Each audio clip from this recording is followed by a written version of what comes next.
DicePouch.com, premier custom dice bags for the tabletop gamer. Your inner geek wants out. Featured sponsors of Gamers Table.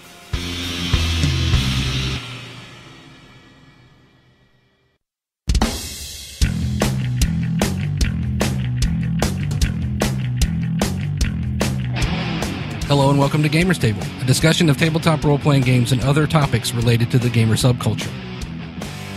Be warned, this show may contain some explicit material that may not be suitable for all audiences. Hello and welcome to Gamers Table. My name is Eric. This is Mike. This is Big Throbbing Purple Leg Playing Johnson. I hate Mark. I don't even know what that means. This is Dan. This is Shannon.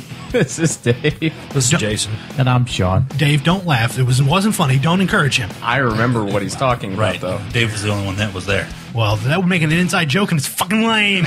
Eric, what are we talking about this week? This episode, we're going to talk about Conan. What's the first thing that you think of when someone says, hey, I don't Conan? watch talk shows. Conan O'Brien. Team Coco. No, we're going to ignore that, and let's go with the real answer, and you think of Arnold Schwarzenegger. I think of Arnold Schwarzenegger. Right. Interestingly, though, seriously, Arnold Schwarzenegger is not the first thing I think of. No, me either. I think of the old Conan magazines from the 70s. Okay. I think of the video game Rastan. Interesting. You know, I could totally see that, because I always thought, I think that because of licensing, yeah, they couldn't call it Conan. But No, it was totally but that was him up on the cover, on Sure. the top, Yep. holding a big sword. one of the greatest arcade game Loved it. quarter eaters of all time. I know. Rastan. Right. And I know a guy here in Rastan. town that's got one. Really? Interesting. Do tell. But that doesn't have anything to do with Conan. Sorry. No.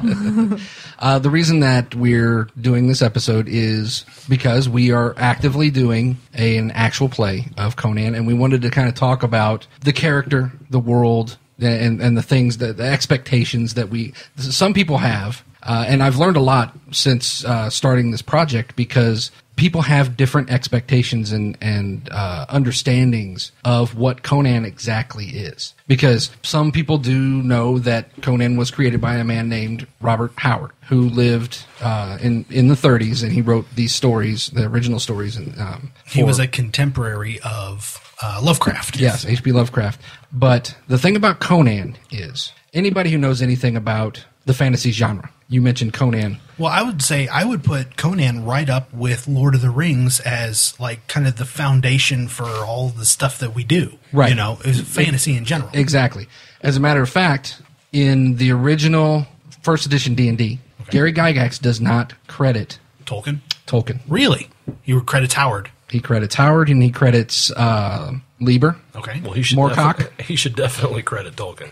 Well, he doesn't. Oh, yeah, know, there's but he an should. entire page of additional reading material. That really surprises me. That is not. I mean, I'm kind of like Jason. I mean, in retrospect, I can see all the similarities between what we know as D&D and Tolkien, but I wonder if he really wasn't inspired by it. I don't really so much see Conan myself, at least not in the games that we've played since. I can see Conan in Chainmail, the original D&D. Sure, it's a little too high fantasy. You know, it is more Tolkien. I would always D&D? Yeah, I always thought of D&D. And you know what? 10 years ago, I would agree with you. But then I read stories like Rogues in the House, which is basically a death trap dungeon. Oh, okay. I mean, there's so many other old school D&D things in the original Howard stories that reading them, I'm like, that's exactly what this is. I can see that. This is a floppy adventure. I can see that. Right. Tomb of Horrors. Yeah. Yeah. Yeah. That's pretty Thinking well. about it that way, that makes more sense, because there is no dungeon crawl except for Moria in... Which is a death trap. It's a big death trap. It's a mine. Jinx. Yeah.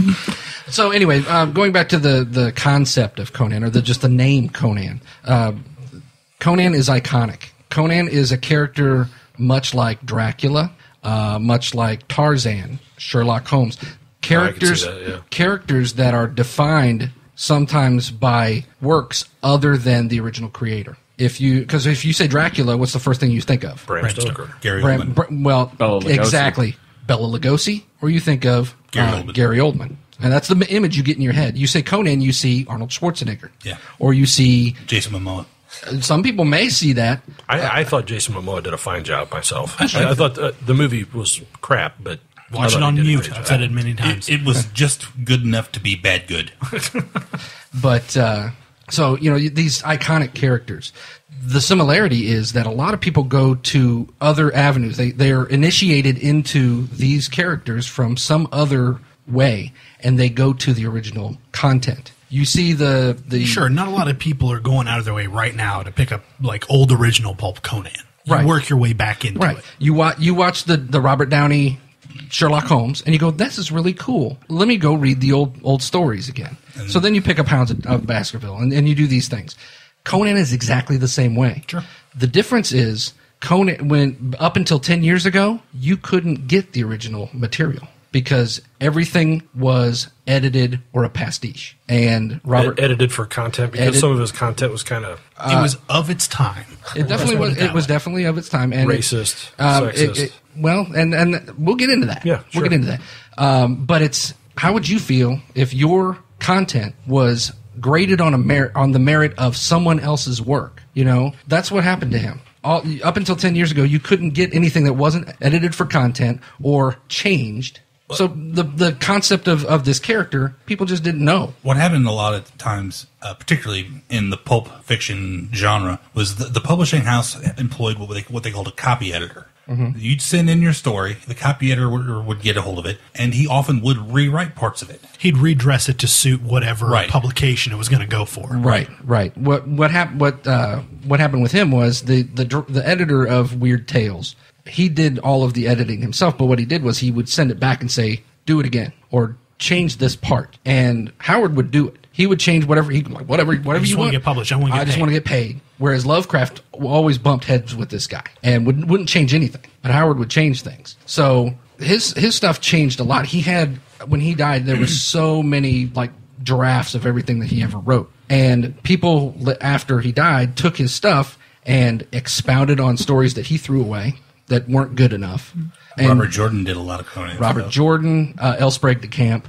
I mean, all these people just kind of started turning this character into something that he did not originally make. And years and years later, they're looking at this going, well, this is Robert Howard's Conan, but it's not. That's like saying this is, watching the new Man of Steel movie and saying, well, that's Siegel and Schuster's Superman. Exactly. It's not. Right. But I do like the idea. I mean, it's kind of a religious debate, really. What we're talking about is open source. There's an idea and anybody can run with it in whatever way that they want. Right. And it's okay. So I don't know. I think we've benefited by all the people because, correct me if I'm wrong, Howard committed suicide? Yes. So his life was cut drastically short, and we never got to see his true or complete vision of Conan. Right. And if he would have lived, my contention is that we probably wouldn't have liked it.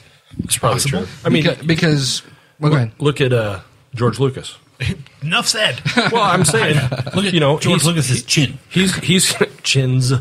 He's controlled that for the last 40 years. But he's been very 35 good years. about letting other people run with the world that he has created. With to his credit. with his stamp of approval, and he's also more than He's willing. pretty liberal with that stamp of approval. But he's also more than willing to completely ignore that stuff. It's true. When he starts to explore territory that's already been explored. Yeah. Right. So, I'm he not. owns the content. I'm not. He owned the content. I'm not one of those guys that wants to promote the extended universe. There's some of it that's good. Most of it, in my opinion, is bad. But there are people out there that are a slave to that kind of stuff. Along those same lines, if it wasn't for those guys doing that, Conan, nobody would know what. Right. Yeah. If they had stopped, writing about Conan, nobody would have cared about it. It would have gone the way of many other pulp stories that people, up until recently, didn't even know about, like John Carter from Mars. I mean, there's things that in the pulp era that came out that there's still a whole bunch of stuff out there there's a available. resurgence now of the hard case crime, the noir detective with the damsel in distress kind of stuff that's coming back now. And the funny thing is, you're talking about what was the name of that writer, the one that Picard loved?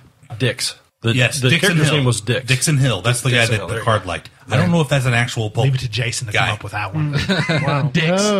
Hey, I got Dix on my mind. What do you want? No, you're wrong. She's into Malakas, Dino.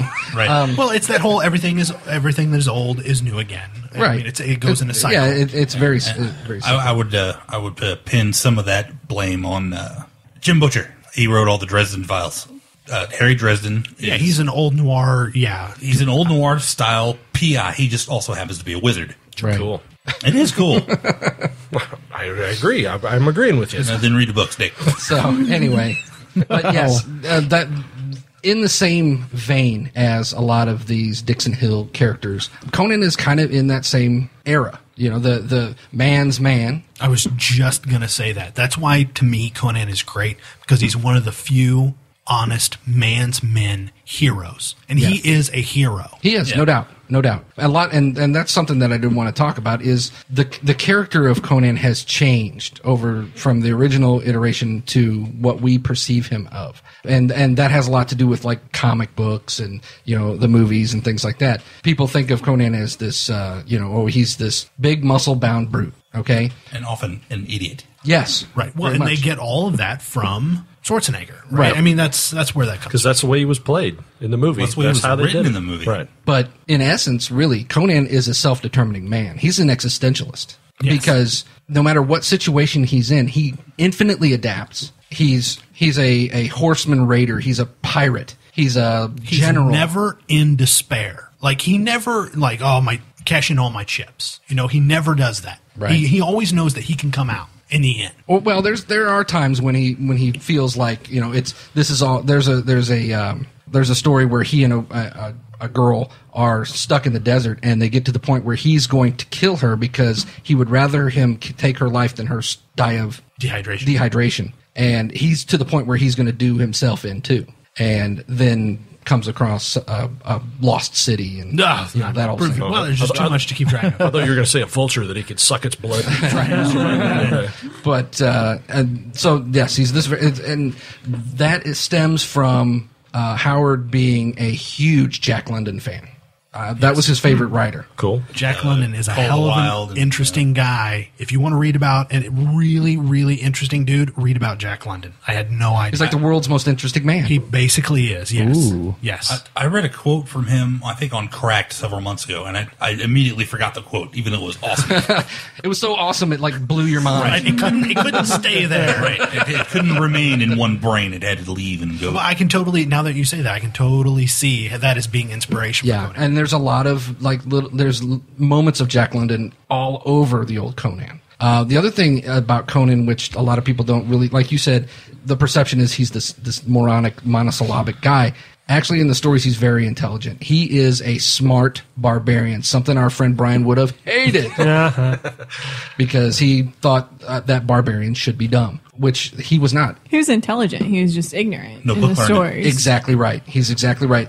He wasn't tainted by society. He was also a polyglot. He spoke dozens of languages. And that was because Howard put him in all these different situations and all these different exotic lands, but didn't want him struggling over what did this guy say, you know, which isn't very realistic, but it served its purpose. There are people who are capable of doing these things. Oh, yeah. Sure. Enough to get by. I mean, you know, he wasn't necessarily fluent. Well, I think there are savants out there that are able to pick up languages so Well, quickly. I think we need to backtrack a little bit. Robert Howard had some problems, we'll Yes. say, and Conan was his ideal personification of what he wanted to be. In a way, I believe. And honestly, I think that's what a lot of us do here at the table. That's what a lot of writers do I in think, general. and that's something I did want to talk about too, is the fact that he was bipolar. I mean, that he was classic bipolar. So he would go through times when he was really manic, and he would hammer out. I mean, there were times when they said he would write for 18 hours a day and just hammer out story after story after story. And then there were times when he wouldn't write at all, and he would just lock himself up, or he would go on drinking binge and all that stuff. And Mike's face. Mike's thinking about a drinking binge. Mike was just like, It's like Mike's discovered a new lifestyle. he was just you can do that? I can do that? This is why we need video instead of radio, so you can Right. just see Mike's face light up at the thought of a drinking binge. I was trying not to laugh audibly. But he had his problems, you know. So Conan was in a way, yet like you said, it's this like idealized sense of self. If you look into it a little bit deeper, it was also a mirror reflection of himself. I mean, in the very beginning of the first story, the Nemedian Chronicles says that he had gigantic mirth and gigantic melancholies. Yeah. There's very, very small instances of the melancholies because you always see him at his best. But there are points where you look at him and go, this guy is not as happy-go-lucky as he may seem. All of that aside, though, what does playing in a barbaric setting, what does that mean to you guys? What when